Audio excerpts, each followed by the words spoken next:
Hello everyone, and welcome. This is your regular host, Luki, from True Bodybuilding. I'm really happy to welcome you all here on the channel. And so to begin, as always, briefly, what I'm saying in this material, what I will say, is solely my opinion based on experience, on working with clients, on working with myself, on analysis of literature, mainly on practice. This is not medical advice either. No one has to agree with me. This is not some kind of divine revelation. If someone has a different opinion, I absolutely respect that. So that's all I wanted to mention on that. Let's move on to our main topic now.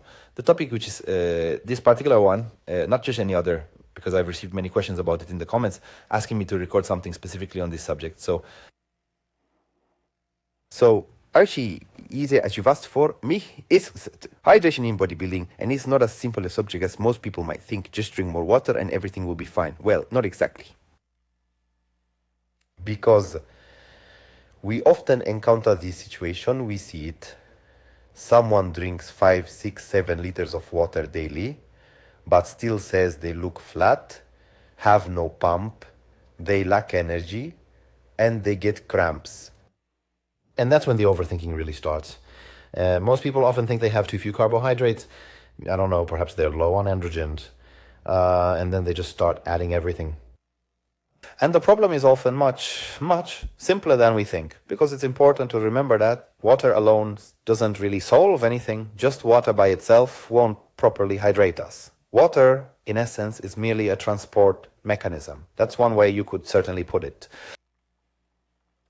The most important thing is where this water goes. You can consume a tremendous amount of water, but your body won't be able to make use of it. Yes. And this is precisely where the topic of electrolytes comes in. Sodium, potassium, and magnesium are truly fundamental, but they are the most crucial. And these are the elements that determine if this water will remain where it's supposed to be, where we actually want it, or if it goes somewhere else. And we mainly want it in the muscle, not outside the cell under the skin. And now, well, in a very, very simple explanation, in short, so I don't make myself out to be a scientist here. Sodium is responsible for everything that happens outside the cell, and potassium, on the other hand, takes care of what's happening inside. Pause. And if something gets out of sync or out of balance, then you might simply end up looking water retained, but at the same time flat. And people often mention that this is exactly how they feel. Pause. And this is, a really common scenario. I hear this quite often, especially right before the start, how people are messing around at the aid station with electrolytes. Oh, here's another important point. Why drinking only plain water can sometimes actually worsen the situation. If you're consuming a significant amount of water, but you're not providing your body with sufficient electrolytes. So, what exactly do?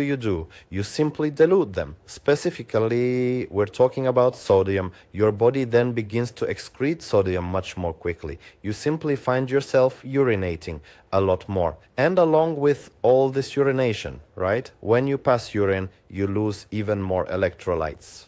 And so we find ourselves in a vicious circle. The more you sleep, the worse you feel. And quite paradoxically, you end up being more dehydrated. Now let's apply that to real life, specifically a bodybuilder's life, which means training. Electrolytes have an absolutely enormous impact on your training performance.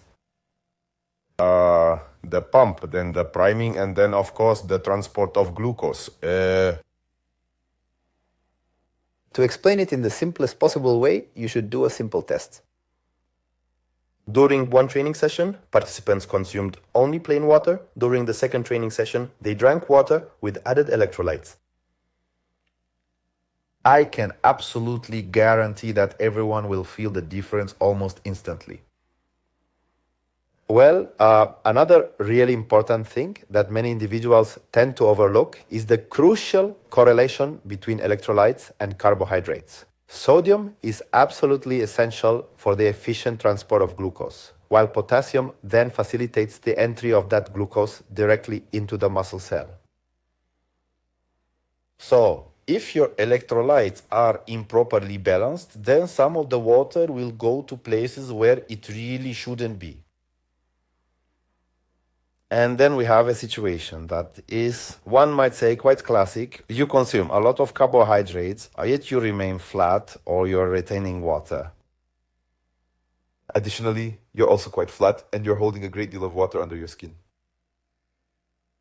Well, that's how it looks then. And now, I'd also like to briefly touch upon a topic that very often simply causes widespread panic: hematocrit.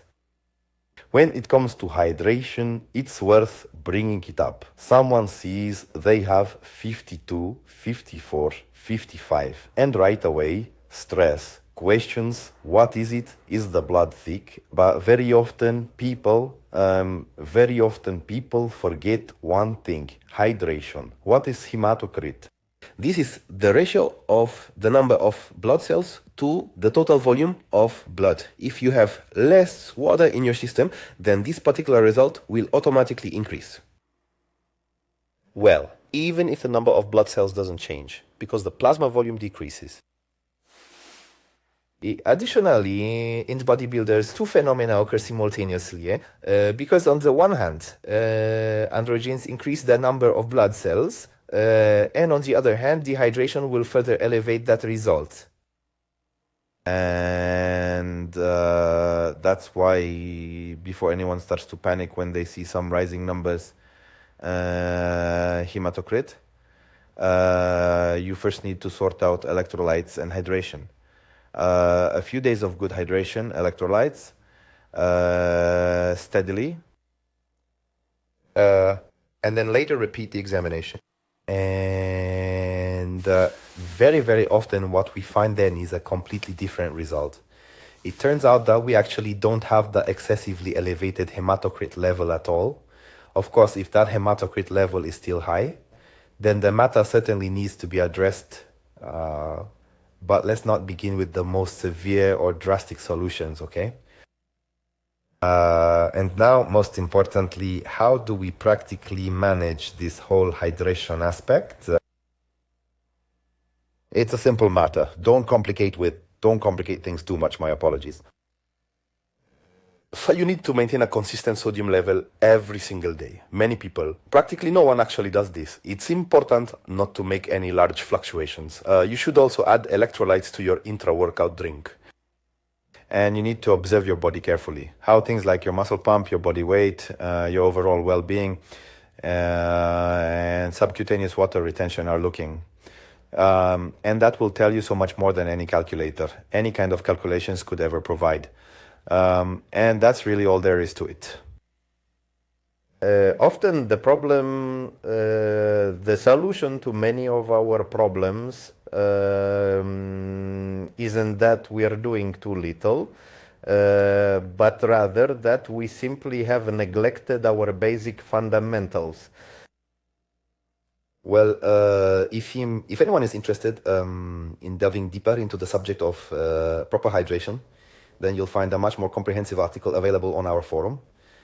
It provides a more detailed explanation of what exactly to do and how to approach it. There's also a dedicated discussion thread, as there always is, right beneath every single article we publish. It's what Shana said. If anyone has any questions or wants to analyze their own specific case, please feel free to ask. The link to the forum and discount codes, as always, you'll find in the video description. So what else? Thank you very much for watching, and thanks for your support. If you enjoyed this video, please make sure to give it a thumbs up, leave a comment down below, share it with your friends, and subscribe to the channel if you haven't done so already. And that's all for today. I'll see you in the next video. Once again, thank you for watching. All the best.